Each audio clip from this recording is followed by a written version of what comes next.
آج ملک بھر میں بانی پاکستان قائد اعظم محمد علی جناح کا 147واں یوم پیدائش ملی جوش جذبے اور عقیدت و احترام سے منایا گیا۔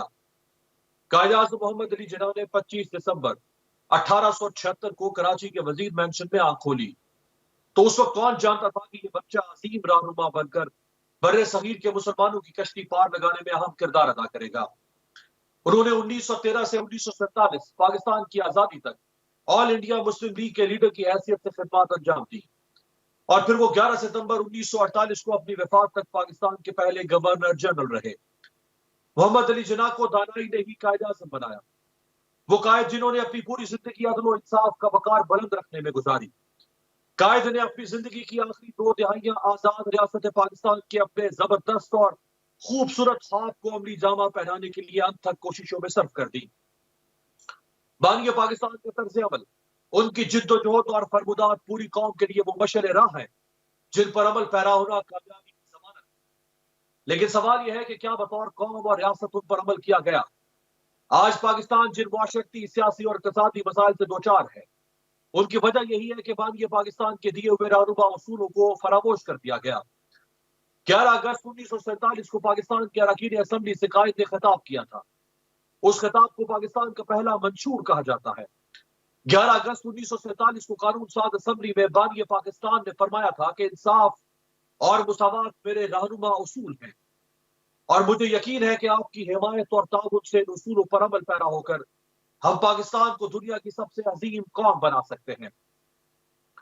قائد فرمایا کرتے تھے کہ جمہوریت یہ ہے کہ جب میں مسجد میں نماز پڑھنے کے لیے جاتا ہوں تو میرا شوفر میرے برابر کھڑا ہوتا ہے۔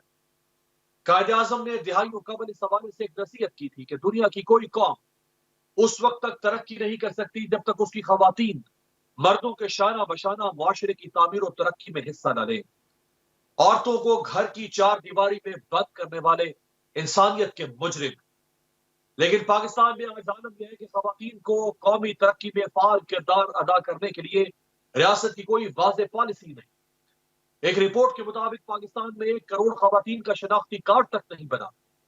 معروف صحافی زید سلہری کے بیان کے مطابق ایک دفعہ کسی شخص نے قائد اعظم کو VIP پروٹوکول دینے کے لیے ان کے جوتوں کے تسمے باندھنے کی کوشش کی تو قائد اعظم نے فرمایا، ایسا قطعی طور پر نہ کریں، میں پاکستانی قوم کو ایک غیور اور بااصول قوم دیکھنا چاہتا ہوں۔ اور اس کے بعد قائد نے اپنے جوتوں کے تسمے خود باندھے۔ 1 جولائی 1948 کو اسٹیٹ بینک آف پاکستان کا افتتاح ہوا۔ قائد اس تقریب کے مہمان خصوصی تھے۔ وہ اپنی عادت کے مطابق ٹھیک وقت پر پہنچے، لیکن کئی وزراء اور سرکاری افسران تقریب گاہ میں اس وقت تک نہ پہنچ سکے، جن میں اس وقت کے وزیر اعظم لیاقت علی خان بھی تھے۔ اگلی قطار کی کئی کرسیاں جو بڑے افسران اور وزراء کے لیے مختص تھی وہ خالی پڑی تھی۔ انہیں دیکھ کر قائد اعظم کا چہرہ سرخ ہو گیا اور انہوں نے بغیر وزیر اعظم، وزراء اور افسران کے کارروائی شروع کرنے کا حکم دے دیا اور اس کے ساتھ ہی فرمایا کہ تقریب گاہ میں موجود تمام خالی کرسیاں اٹھا لی جائیں تاکہ جو حضرات بعد میں آئے انہیں کھڑا رہنا پڑے، اور حکم کی تعمیل ہوئی۔ قائد کی زندگی کا یہ واقعہ تو کافی مشہور ہے۔ جنرل گل حسن محمد علی جناح کے پہلے ADC تھے۔ وہ فرمایا کرتے تھے کہ ایک مرتبہ کابینہ کے اجلاس کے موقع پر میں نے قائد اعظم سے سوال کیا، سر اجلاس میں چائے پیش کی جائے یا کافی؟ تو قائد اعظم نے چونک کر سر اٹھایا اور سخت لہجے میں بولے، کیا یہ لوگ گھروں سے چائے پی کر نہیں آئے؟ میں گھبرا گیا۔ انہوں نے بات جاری رکھنے میں فرمایا، جس وزیر کو بھی چائے کافی پینی ہو وہ اپنے گھر سے پی کر آئے یا گھر واپس لوٹ کر پیے۔ قوم کا پیسہ قوم کے لیے ہے، وزیروں کے لیے نہیں۔ مسٹر عبدالحی 1926 سے 1940 تک قائد اعظم محمد علی جناح کے ڈرائیور تھے۔ وہ بیان کرتے ہیں کہ جب مسلم لیگ اور کانگریس کی صوبائی حکومتیں بنی تھی تو کئی لیڈرز کی کاروں پر مسلم لیگ کے جھنڈے لگنا شروع ہو گئے۔ ایک دن میں نے قائد کی گاڑی پر راڈ لگا کر جھنڈا لگا دیا۔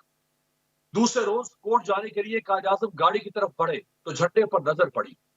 الٹے پاؤں واپس ہوئے اور ملازم سے کہہ کر مجھے میٹنگ روم میں بلوایا اور فرمانے لگے، یہ گاڑی کے آگے جھنڈا تم نے کس کے حکم پر لگایا؟ قائد نے گرج کر کہا، فوراً ہٹاؤ، میری گاڑی پر اس وقت تک جھنڈا نہیں لگے گا جب تک پاکستان نہیں بنے گا۔ تقسیم بر صغیر سے قبل قائد اعظم محمد علی جناح نے جس طرح مسلمانان ہند کا مقدمہ لڑا، اس کے پیچھے طاغوتی قوتوں سے چھٹکارے کا قائد کا یہ ویژن شامل تھا۔ قائد اعظم نے پاکستان کو ایک ایسے عظیم ملک میں بدلنے کے لیے انتھک کام کیا جہاں خوشحالی اور آزادی کے دیپ جلتے ہوں، جہاں تمام مذاہب کے لوگ، پارسی اور ہندو، مسیحی، یہودی اور اس کے ساتھ ساتھ مسلمانوں کے تمام فرقے متحد ہو کر کام کریں، ہم آہنگی کے ساتھ ایک دوسرے کی مدد کریں اور ارض پاک کو دنیا کے مضبوط ترین، معقول ترین اور امیر ترین ممالک میں سے ایک بنا سکیں۔ لیکن آج ہم پاکستان کے حالات پر نظر ڈالیں تو غریب کی معیشت مہنگائی کے عفریت کے ہاتھوں لہو لہان ہے۔ پاکستان دنیا کا مقروض ترین ملک بن چکا ہے۔ ہر شہری، یہاں تک کہ ہر نوزائیدہ بچہ بھی 1,82,000 روپے سے زائد کا قرضدار ہے، جبکہ ہمارے حکمران عالمی مالیات اداروں کے سامنے کاسا لیس ہے۔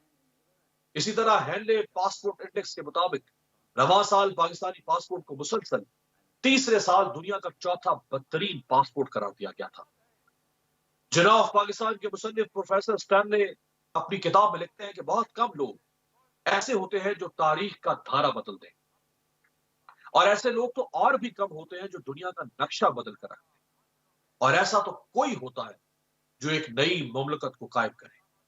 محمد علی جناح ایک ایسی شخصیت ہے جنہوں نے بیک وقت تینوں کارنامے کر دکھائے۔ قائد کے پاکستان میں اشراف یا جاگیرداری، سرمایہ داری اور آمریت کے لیے کوئی جگہ نہیں تھی۔ وہ باہمی ترقی پر یقین رکھتے تھے، انہوں نے کبھی طاقت کے بے دریغ استعمال کی حمایت نہیں، وہ مثبت مکالمے، دلیل اور فطری انصاف پر پختہ یقین رکھتے تھے، وہ اکثریت کی رائے کا احترام کرنے کے اصول پر سختی سے کاربند رہے۔ قیام پاکستان کے بعد 18 اگست 1947 کو پاکستان کی پہلی عید الفطر منائی گئی تو قائد نے اپنے پیغام میں کہا تھا کہ بلا شبہ ہم نے پاکستان حاصل کر لیا ہے، لیکن یہ صرف منزل کی طرف ہمارے سفر کا آغاز ہے۔ یہاں سوال یہ ہے کہ قائد اور ان کے رفقا کی جد و جہد کے نتیجے میں ہمیں پاکستان کی صورت میں منزل تو مل گئی، لیکن پاکستان 76 برس بعد بھی ایک ترقی پذیر ملک کیوں ہے؟ آج ہم قائد اعظم کی 147ویں سالگرہ تو منا رہے ہیں، لیکن کیا ریاست اور عوام قائد کے افکار اور نظریات کو بھی کبھی عملی طور پر اپنا سکیں گے؟